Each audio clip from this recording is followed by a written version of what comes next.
तो झारखंड के तमाम बड़ी खबरों की बात हम करेंगे, लेकिन सबसे पहले बुलेटिन की शुरुआत लालू प्रसाद की एक तस्वीर के साथ करते हैं। एक तरफ रिम्स के पेइंग वार्ड से लालू प्रसाद के निदेशक बंगले में शिफ्ट होने की चर्चा दिन भर चलती रही, वहीं दूसरी तरफ शाम में भारी बारिश के बीच लालू प्रसाद अपने पेइंग वार्ड की खिड़की से मौसम का मजा लेते हुए नजर आए। देखिए ये एक्सक्लूसिव तस्वीरें आपके टीवी स्क्रीन पर इस वक्त न्यूज 18 बिहार झारखंड के जरिए हम आपको ये एक्सक्लूसिव तस्वीरें दिखा रहे हैं और न्यूज 18 ने खिड़की से लालू के मौसम का नजारा लेते हुए ये तस्वीरों को अपने कैमरे में कैद किया और इस बीच लालू पानी पीते हुए भी नजर आ रहे हैं। एक्सक्लूसिव तस्वीरें आपके टीवी स्क्रीन पर। तो अभी इस वक्त रिम्स के पेइंग वार्ड में इलाजरत हैं लालू प्रसाद और उन्हें शिफ्ट किए जाने की चर्चा दिन भर चलती रही कि वो शिफ्ट किए जाएंगे निदेशक के बंगले में, लेकिन आज किसी तरह की शिफ्टिंग नहीं हुई। लेकिन जैसे ही शाम में मौसम का मिजाज बदलता है, झमाझम बारिश के बीच इस खिड़की से ही लालू प्रसाद ने मौसम का लुत्फ लिया। मौसम के सुहावने तस्वीर को न्यूज 18 के कैमरे ने कैद किया जब लालू प्रसाद इस खिड़की के पास खड़े होकर मौसम का मजा लेते नजर आए। उधर लालू प्रसाद को रिम्स परिसर में ही बने रिम्स निदेशक के बंगले में शिफ्ट करने की तैयारी चल रही है। हालांकि लालू इस बंगले में तकनीकी पहलुओं के निपटारे के बाद ही शिफ्ट हो पाएंगे। रिम्स के अधीक्षक ने कहा कि लालू को रिम्स डायरेक्टर के बंगले में शिफ्ट करने में कोई परेशानी नहीं है, आदेश मिलते ही लालू को शिफ्ट किया जाएगा। तकनीकी अड़चन हमारे तरफ से कुछ नहीं है। हम लोगों ने प्रस्ताव जेल प्रशासन को दे दिया है, उसकी कॉपी आईजी प्रिजन को दे दी है हमने और एसएसपी को भी हमने बता दिया है अपने पत्र के माध्यम से। वो लोग भी तत्पर ही होंगे और जैसे ही होगा तो वो शिफ्ट हो जाएंगे, क्योंकि हमारे लिए बस उनका हेल्थ कंसर्न है कि अभी तक कोविड निगेटिव हैं, उनके सेवादार कोविड पॉजिटिव हो गए हैं, इसलिए उनका शिफ्ट करना वहाँ से बहुत ज़रूरी है। मैंने पेइंग वार्ड में उनको रखा गया है, उसके दूसरे तल्ले में और तीसरे तल्ले में कोविड पॉजिटिव पेशेंट रखे जा रहे हैं, उनका इलाज हो रहा है। तो इस कारण से और समाज में या मान लीजिए कि रांची के अंदर बढ़ते हुए संक्रमण दर को देखते हुए ये जो है कि एक हम लोग को मैंने मन में बात आई कि अगर शायद इनको हम लोग यहाँ पर ज़्यादा दिन तक रखेंगे तो हम लोग हो सकता है कि इनको संक्रमित कर दें। और अगली खबर चतरा के हंटरगंज से, जहां 10 सेकंड में एक घर धराशायी हो जाता है।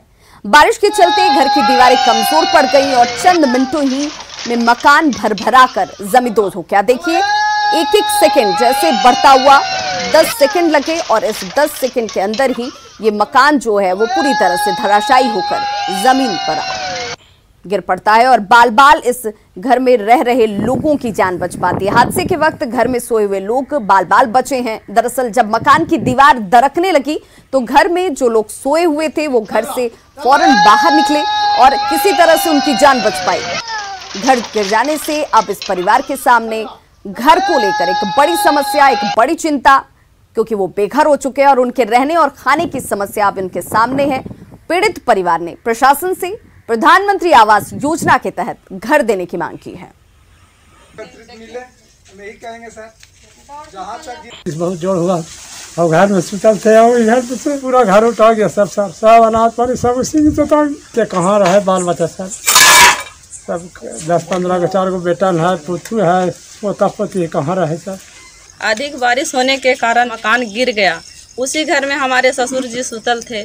अचानक जैसे ही घर रचाने लगा दौड़ के बाहर निकले और सारा सामान उसी में था, सारा चत गया है और लंबा परिवार है, रहने का कोई व्यवस्था नहीं।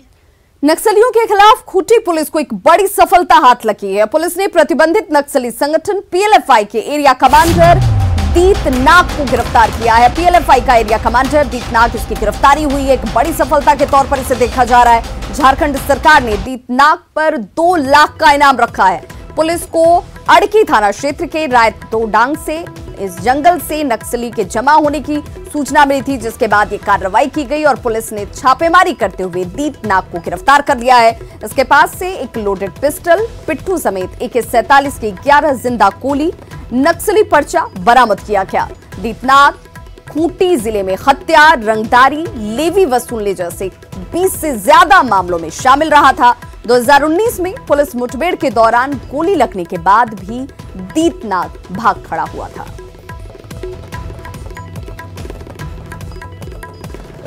PLFI का एरिया कमांडर दीत नाग, उसको गिरफ्तार करने में हम लोग को सफलता प्राप्त हुई है।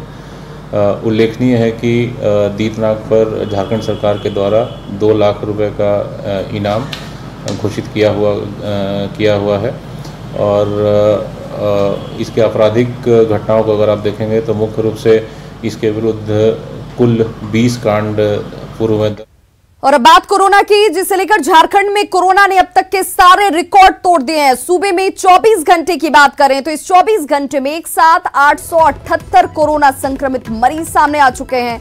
ऐसे में झारखंड में कुल कोरोना मरीजों की संख्या 11,366 तक जा पहुंची है, जिसमें से 4,343 लोग ठीक हो चुके हैं जो कि संक्रमित हुए थे, जबकि 6,913 केस अब भी एक्टिव हैं। वहीं कोरोना से अब तक 110 लोगों की जान जा चुकी है। बीते 24 घंटे में सबसे ज्यादा गिरिडीह में 154 मरीज सामने आए हैं संक्रमित। वहीं देवघर में यह आंकड़ा 131 रहा। पूर्वी सिंहभूम की बात करें तो 122 पॉजिटिव मरीज संक्रमित सामने हैं।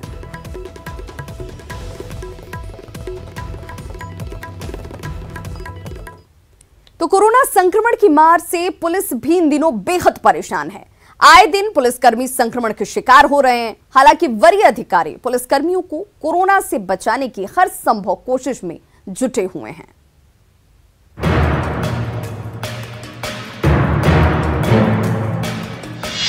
झारखंड में कोरोना की मार, पुलिसकर्मी भी हो रहे शिकार। अब कोरोना पर 3 लेयर वार। झारखंड में कोरोना का वार लगातार जारी है और इसके जद में कोरोना वॉरियर्स की भूमिका निभा रहे पुलिसकर्मी भी आ गए हैं।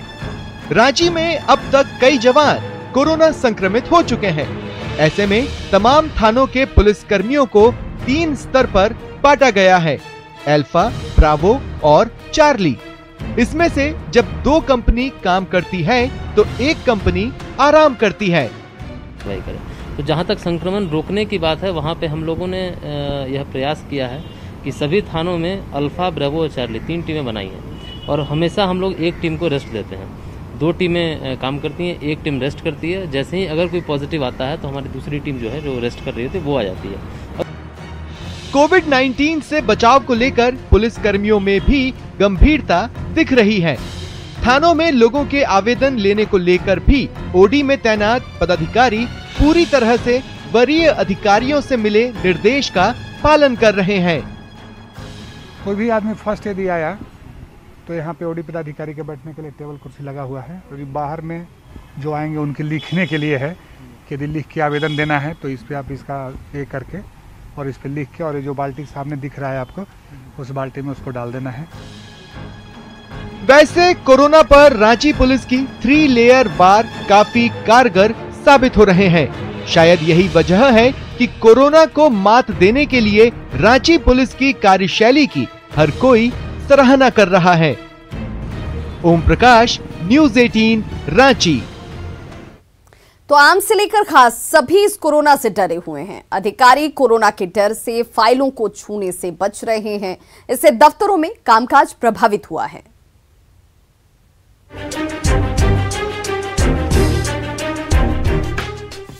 दफ्तरों में फाइलों का अंबार लगा हुआ है, लेकिन ये फाइलें आगे खिसक नहीं रही हैं, क्योंकि फाइलों के निपटारे की जिम्मेदारी जिन अफसरों पर है वो इन फाइलों को छूने से डरते हैं। अधिकारी व्हाट्सएप या फिर ईमेल के जरिए ही आदेश दे रहे हैं। बहुत भयभीत होकर काम कर रहे हैं, इसलिए रिक्वेस्ट किया कि जो है सो हमारे ऑफिस में जितने भी एम्प्लॉय हैं सबका ये हो गया, टेस्ट हो गया। डर का माहौल तो है, लेकिन फिर भी हम लोग प्रिकॉशन के साथ आते हैं। सैनिटाइजेशन वगैरह की भी व्यवस्था है, तो वो भी एक थोड़ा कॉन्फिडेंस देता है कि हाँ सैनिटाइज्ड है। और हमारे डिपार्टमेंट के पास में भी निकले हैं लोग कोरोना पॉजिटिव, तो इसलिए डर का माहौल तो है। अभी तक आधा दर्जन विभागों में कोरोना अपनी दस्तक दे चुका है। सहयोगी कर्मचारियों के कोरोना पॉजिटिव पाए जाने से कर्मचारी और अधिकारी दहशत में है। हालत ये है कि कोरोना के डर से सरकार के मंत्रियों ने अपने विभाग में फाइलों को सैनिटाइज करने के लिए अल्ट्रावायलेट सैनिटाइजेशन मशीन लगा ली है, जिसमें फाइलों को पहले सैनिटाइज किया जाता है, फिर आगे बढ़ाया जाता है। चाहे सरकारी कामकाज में हो, आर्थिक क्षेत्र में हो, व्यवसायिक क्षेत्र में, सभी जगह इसका बुरा असर दिखाई दे रहा है। कोरोना के कारण दफ्तरों में काम कछुए की गति से हो रहा है। वित्तीय व्यवस्था चरमरा गई है। ऐसे में जैसे तैसे चल रहे सरकारी कामकाज को लेकर सरकार बेहद चिंतित है। भुवन किशोर झा, न्यूज़ 18 रांची। और अब बात झारखंड के स्वास्थ्य मंत्री बन्ना गुप्ता की, जो जमशेदपुर के खास महल स्थित सदर अस्पताल का औचक निरीक्षण करने के लिए पहुंच जाते हैं। स्वास्थ्य मंत्री बिना पूर्व सूचना के अस्पताल पहुंचे और इस दौरान उनके साथ कोई सुरक्षा कर्मी भी नहीं था। मंत्री ने अस्पताल के सभी विभागों के साथ ही शौचालय और कैंटीन का भी निरीक्षण किया। इतना ही नहीं, मंत्री ने कैंटीन में बने भोजन को खुद खाया, उसकी गुणवत्ता को खुद देखा। स्वास्थ्य मंत्री अस्पताल के मरीजों से मिले और उनका हालचाल तक जाना। मंत्री ने अस्पताल में भर्ती रोगियों को दी जाने वाली सुविधाओं का भी जायजा लिया। तो मैं अपने भाइयों को देखने आया था, उस व्यवस्था को देखने आया था और देख के बहुत संतुष्ट हूँ कि बहुत अच्छा साफ सफाई का भी काम है। भोजन का भी मैंने देखा, कैंटीन के लोगों से भी और भी मरीजों से भी मिला। तो मैं बहुत धन्यवाद देता हूँ सिविल सर्जन साहब का, डॉक्टर लाल का, पूरी इस व्यवस्था में जो भी यहाँ के डॉक्टर हैं, पदाधिकारी हैं। खबर रामगढ़ से, जहां पर डीसी और एसपी के सख्त निर्देश के बावजूद मस्जिद में बकरीद की नमाज अदा की गई। मुस्लिम समुदाय के सैकड़ों लोगों ने स्थानीय मस्जिद में नमाज अदा की। जब मामले की सूचना रामगढ़ पुलिस को मिली तो पुलिस मौके पर पहुंची और लोगों को काफी मान मनौवल के बाद यहां से बाहर निकाला गया। आपको बताते चलें कि कोरोना संक्रमण को देखते हुए रामगढ़ डीसी ने सख्त निर्देश जारी किया हुआ था। शांति समिति की बैठक कर सभी से घर में ही नमाज अदा करने की अपील की गई थी, लेकिन लोग नहीं माने। अयोध्या में राम मंदिर के लिए 5 अगस्त को भूमि पूजन होगा और इसकी गूंज रांची में भी सुनाई देगी। रांची में इसे लेकर विशेष तैयारी की जा रही है। रांची मेयर और डिप्टी मेयर इसे लेकर अपनी तैयारियों में जुटे हैं। घर घर दिया जलाने के साथ साथ लोगों का मुंह मीठा कराने की भी तैयारी की गई है। रांची के महापौर और उप महापौर भी इसे लेकर बेहद उत्साहित हैं। 5 तारीख को एक भव्य राम मंदिर का भूमि पूजन होना ये देश का गौरव की बात है। और रांची की जनता कहीं ना, मैं जिससे भी पूछ रही हूँ, जो रांची के रहने वाले हैं या रांची से बाहर के रहने वाले यहाँ रह रहे हैं, तो हर लोग चाह रहे हैं कि हम लाइव भी देखेंगे और अपने घर में दिया तो जरूर उस दिन जलाएंगे। हम सभी लोगों ने ये ठाना है कि उस दिन हर एक घर में दीपावली जैसा माहौल क्रिएट हो। अब दीपावली कैसे मने, तो दीपोत्सव से बढ़िया कोई दीपावली नहीं है। तो राम जन्मभूमि में दीपावली एक बार फिर आने वाला है और वो दीपावली धूमधाम से रांची के अंदर मनेगा।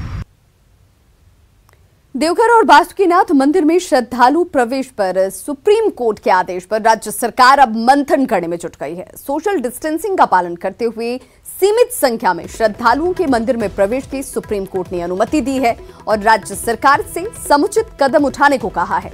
इस राज्य सरकार के महाधिवक्ता राजीव रंजन ने कहा कि सरकार उच्चतम न्यायालय के सुझाव पर विचार करेगी।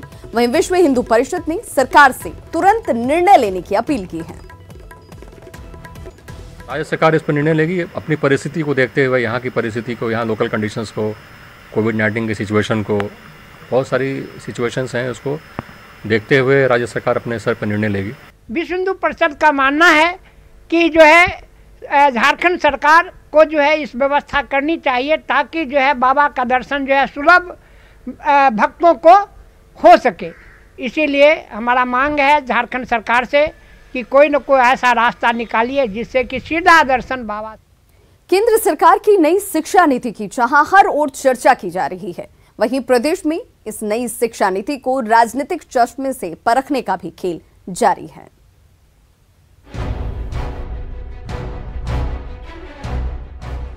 केंद्र सरकार की नई शिक्षा नीति झारखंड पहुंचते पहुंचते राजनीतिक गलियारों में चर्चा का विषय बन चुकी है। बीजेपी ने जहां नई शिक्षा नीति की तारीफ करते हुए उसे संस्कार युक्त और रोजगार परक बताया, वहीं प्रदेश के शिक्षा मंत्री जगन्नाथ महतो के अनुसार नई शिक्षा नीति झारखंड की माटी और उसके स्वभाव के अनुसार नहीं है। अब यह जो शिक्षा नीति आई है, यह रट्टा मार से दूर, स्कूल बैग के बोझ से दूर, तो कुल मिलाकर यह शिक्षा नीति से बहुत आमूल चूल परिवर्तन आएगा। बहुत वर्षों से, दशकों से मांग हो रही थी। जो पॉलिसी लाया गया है, जब तक झारखंड में जमीनी स्तर पर पॉलिसी नहीं आएगा तब तक बेहतर नहीं हो सकता है। सियासत में सारा खेल नीतियों का ही होता है।